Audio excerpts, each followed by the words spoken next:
முக்கிய செய்தி, தமிழக மீனவர்களை விடுவிக்க கோரி முதலமைச்சர் கடிதம் எழுதியிருக்கிறார். இலங்கை சிறையில் உள்ள தமிழக மீனவர்களை விடுவிக்க கோரி முதலமைச்சர் ஜோசப் விஜய் கடிதம் ஒன்றை எழுதியிருக்கிறார். இலங்கை கடற்படையால் சிறைபிடிக்கப்பட்ட தமிழக மீனவர்களை மீட்க விரைந்து நடவடிக்கை எடுக்க வேண்டும் என மத்திய அரசுக்கு முதலமைச்சர் ஜோசப் விஜய் கடிதம் எழுதியிருக்கிறார்.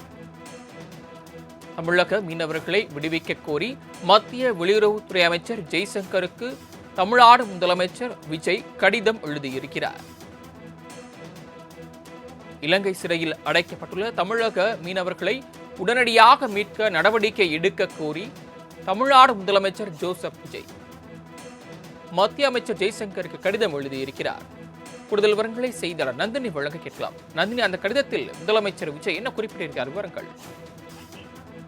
வணக்கம். இலங்கை கடற்படையினரால் சிறைப்பிடிக்கப்பட்டுள்ள தமிழ்நாட்டின் மீனவர்களை விடுவிப்பதற்கும் அவர்களின் மீன்பிடி படகுகளை மீட்பதற்கும் தேவையான அனைத்து தூதரக நடவடிக்கைகளை மேற்கொள்ள வலியுறுத்தி மத்திய வெளியுறவுத்துறை அமைச்சருக்கு தமிழ்நாடு முதலமைச்சர் கடிதம் எழுதியிருக்கிறார்.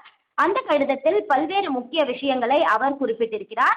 குறிப்பாக ராமநாதபுரம் மாவட்டம் மண்டபம் பகுதியை சார்ந்த திருவாளர் அலெக்ஸ் அந்தோணிராஜன், சந்தான ஆலோசியர் அருள்தேவ், பிரிட்டோ ஆல்பர்ட் மற்றும் சகாய செல்வசானு ஆகிய 6 மீனவர்கள் 10ஆம் தேதி நாட்டுப்படகில் மீன்பிடிக்க கடலுக்கு சென்றிருப்பதாகவும் அவர்களை சர்வதேச எல்லையை கடந்ததாக தெரிவித்து இலங்கை கடற்படையினர் கைது செய்திருப்பதாகவும் அவர் குறிப்பிட்டிருக்கிறார்.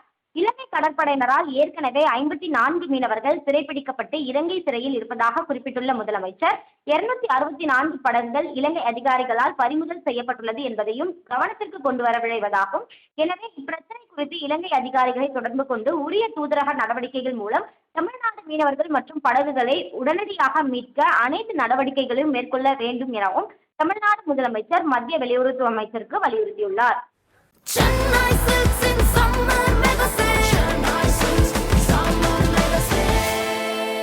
The Chennai Silks in Mega Summer Sale.